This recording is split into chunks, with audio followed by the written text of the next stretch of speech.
Hello दोस्तों। तो last के क्लास में जैसा मैंने आपको बताया कि कैसे कंपेयर करना है सेक्टर को और सेक्टर वाइज कैसे रिलेट करना है इकोनॉमी के साथ, ठीक है, ताकि ये कुछ पॉइंट्स अगर उससे जो निकल के आएगा वो हम लोग को मालूम चल पाएगा कि स्टॉक मार्केट अभी किस फील्ड में किस साइड में ज़्यादा झुक रहा है या फिर किस साइड में ज़्यादा जा रहा है, ठीक है। तो मैंने आपको वो कंपैरिजन करना वो रिलेट करना समझाया था कि किस तरह से आप रिलेट कर सकते हैं और क्या क्या डेटा आपको चाहिए, ठीक है। मैंने जैसे विकिपीडिया पे आपको बताया कि बहुत सारे सेक्टर्स है वो आपको देखना है। तो मैंने आपको बोला भी था कि आपका होमवर्क है तो वो आप लोग को करना है। तो अभी आज का क्लास जो है हमारा कि शेयर मार्केट में किस कितने प्रकार के कितने टाइप्स के रिस्क होते हैं जिसके वजह से शेयर मार्केट फ्लक्चुएट होता है। तो ये मॉड्यूल 2 का पहला क्लास है, ठीक है। तो आपको अभी से जो इकोनॉमी के बारे में जो हम लोग हमारा मॉड्यूल था मॉड्यूल 1 वो लास्ट क्लास में खत्म हो गया था। इस मॉड्यूल में हम लोग डिस्कस करेंगे शेयर मार्केट के बेसिक्स कुछ बातें और जानेंगे सीखेंगे, ठीक है। जैसे रिस्क क्या होता है, कब मार्केट अप एंड डाउन होता है, कब हमें परचेज करना चाहिए, क्या क्या कॉस्ट होते हैं, हिडन कॉस्ट, ये सब बारे में इस मॉड्यूल में हम लोग बातें करेंगे। तो स्टार्ट करते हैं आज का क्लास जो कि है रिस्क मैंने कितने टाइप के रिस्क होते हैं स्टॉक मार्केट में, ठीक है। तो इसके लिए मैं लेके चलता हूँ आपको मेरे लैपटॉप स्क्रीन पे और समझाता हूँ कि कितने टाइप के रिस्क स्टॉक मार्केट में एग्जिस्ट करते हैं। तो जैसा कि आप लोग देख रहे हैं स्क्रीन पे कि types of risk in stock market, तो ये कुछ रिस्क मैंने आप लोग के लिए लिख के रखा है, मतलब पहले से मैंने नोट करके रखा है ताकि आप लोग को का वक्त जो टाइम जो है मैं ज़्यादा नहीं ले पाऊँ, मतलब ज़्यादा लॉन्ग वीडियो ना हो। तो इसमें से जैसे हम लोग देखते हैं कि शेयर मार्केट में इन्वेस्टमेंट करने के कितने टाइप रिस्क होते हैं। जैसे आप शेयर मार्केट का नाम लेते हैं तो आपके बहुत जो बड़े बुजुर्ग हैं या फिर जो जानते हैं या कुछ उनके बारे में मिथ्स हैं वो बात कहते हैं कि ये चीज़ नहीं करना चाहिए या इसमें पैसे बर्बाद होते हैं ये, लेकिन ऐसा क्यों कहते हैं? क्योंकि वो जानते हैं कि इसमें बहुत रिस्क है तो रिवॉर्ड भी है, ठीक है। तो हम लोग को रिस्क और रिवार्ड ये दोनों देख के दोनों का रेशियो एक एक्यूरेट बनाना होगा और रिस्क को मिनिमाइज करके रिवार्ड को मैक्सिमाइज करना होगा। तो ये सब चीज़ मैं बताऊंगा आने वाले क्लासेस में। बेसिक्स पहले हम लोग स्टार्ट करते हैं, इसीलिए मैंने इस कोर्स का भी नाम यही रखा है कि बेसिक कोर्स है जो बिगिनर्स के लिए, कि आप ताकि आपको बारीक से बारीक चीज़ें आपको पता चले कि क्या क्या स्टॉक मार्केट में मायने रखता है और क्या क्या चीज़ हम लोग को सीखने की जरूरत होती है। तो रिस्क पे बात करते हैं तो इतना रिस्क होता है, क्या क्या रिस्क वो मैं आपको बता रहा हूँ। जैसे सबसे पहला होता है हेडलाइन रिस्क।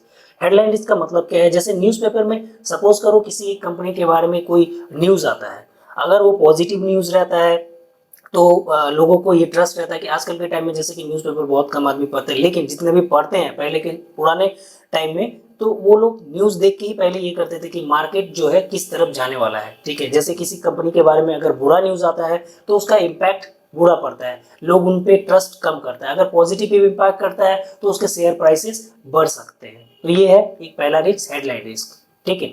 दूसरा जो है कमोडिटी प्राइस रिस्क। इसका मतलब क्या है, सपोज करो रिलायंस इंडस्ट्रीज जो है, मैं किसी कंपनी का मैं इसलिए नाम ले रहा हूँ, ठीक है। तो मुझे एग्जाम्पल के लिए नाम लेना है, इससे मेरा कोई मकसद नहीं है, ठीक है, कुछ खराब मकसद नहीं है, पॉजिटिव ही है।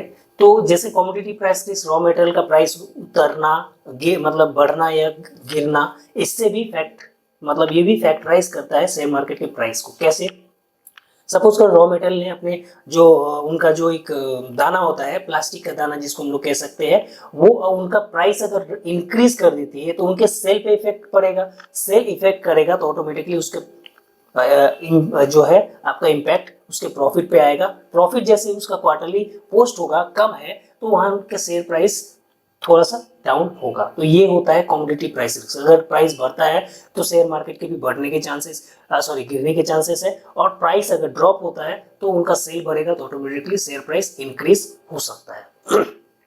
तीसरा है रेटिंग रिस्क। रेटिंग रिस्क में क्या होता है कि बहुत सारे एजेंसीज है वो रेट करती है कंपनीज को, उनके बहुत सारे फील्ड है, जैसे फूड सेक्टर में हो गया, ट्रैवल सेक्टर में, तो वो रेटिंग भी कहीं ना कहीं कुछ इम्पैक्ट करता है पीपल्स के दिमाग में। जैसे कि ट्रस्ट इशू होता है, अगर रेट अच्छा है, रेटिंग, आप अगर अभी कभी आज के टाइम में अगर अमेजन फ्लिपकार्ट इस पे अगर शॉपिंग करते हो, आप पहले रेटिंग देखते हो कि उसका रेटिंग कितना है। रेटिंग अच्छा है इसका मतलब प्रोडक्ट अच्छा है, ये हम लोग अमूमन ये मान के चलते हैं। तो उसी तरह रेटिंग रिस्क है, मतलब रेटिंग है, कंपनीज का भी रेटिंग होता है, वो भी एक रिस्क टाइप का रिस्क है। अगर वो रेटिंग किसी कंपनी का खराब है तो वो रिस्क हो जाता है उसके शेयर प्राइस ड्रॉप होने के चांसेस में, ठीक है।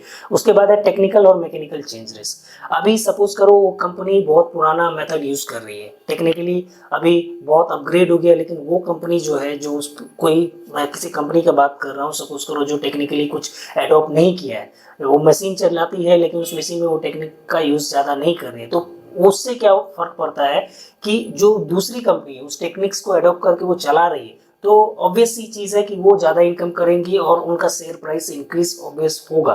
तो ये भी एक फैक्टर है जो टेक्निकल और मैकेनिकल चेंज रिस्क जो स्टॉक मार्केट में होता है।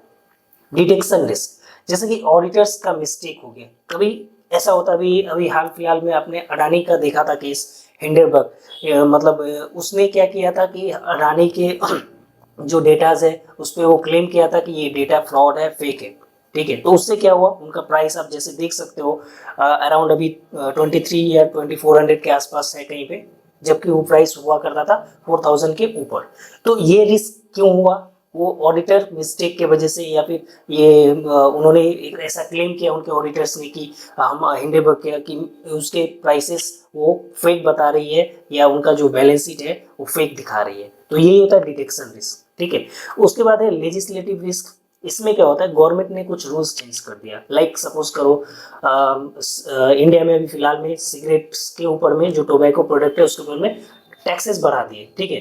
तो बहुत कम चेंजेस देखने को मिलते हैं, लेकिन ये भी एक चेंजेस मतलब होता है। जैसे गवर्नमेंट ने सपोज करो कुछ चीज बंद कर दी, उस स्टेट के लिए लीगल नहीं है, तो वो क्या करता है, इम्पैक्ट करता है उसके शेयर प्राइस को, शेयर प्राइसेस उसके ड्रॉप होने के चांसेस बढ़ जाते हैं। नेक्स्ट जो है इंटरेस्ट रेट रिस्क। जैसे फाइनेंस कंपनीज का क्या होता है कि जैसे इंटरेस्ट रेट अगर आरबीआई ने अगर वो बढ़ा दिया या घटा दिया, तो वो इम्पैक्ट करता है उनके सेल्स के ऊपर में। ऑब्वियसली किसी कंपनी का अगर सेल्स डाउन होगा तो उनके शेयर प्राइसेस भी डाउन हो जाएगा। तो ये होता है इंटरेस्ट रेट का रिस्क। इंटरेस्ट रेट का क्या रिस्क है, इंटरेस्ट, जैसे हम लोग फाइनेंस कंपनी के बारे में बात करते हैं तभी ये रिस्क ज्यादा आता है। जो लास्ट रिस्क है, मॉडल रिस्क।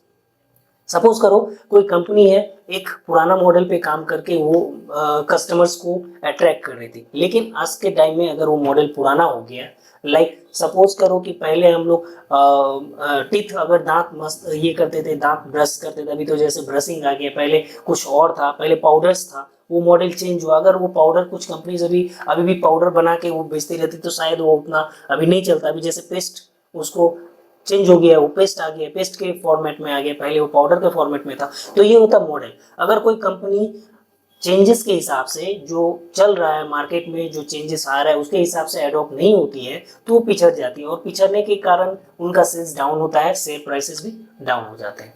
तो ये है मॉडल रिस्क। तो इतने टाइप के रिस्क होते हैं, और भी बहुत सारे रिस्क होते हैं, ठीक है, लेकिन ये में जो कुछ हाईलाइट रिस्क है वो मैंने आपको बताया। ये रिस्क से भी शेयर मार्केट का इन्वेस्टमेंट जो है अप एंड डाउन होते रहता है, प्राइस डाउन और अप होते रहता है। तो ये टाइप के रिस्क है। तो आज के क्लास में मैं यही रिस्क का बात करने के लिए, मतलब ये पूरा इस रिस्क के ऊपर में था ये क्लास, ठीक है।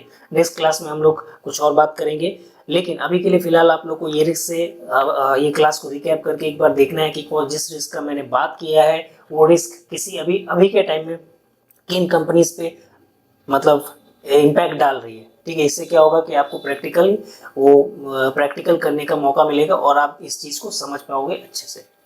तो आज के क्लास के लिए था इतना ही, ठीक है। मिलते हैं नेक्स्ट क्लास में, तब तक के लिए टेक केयर।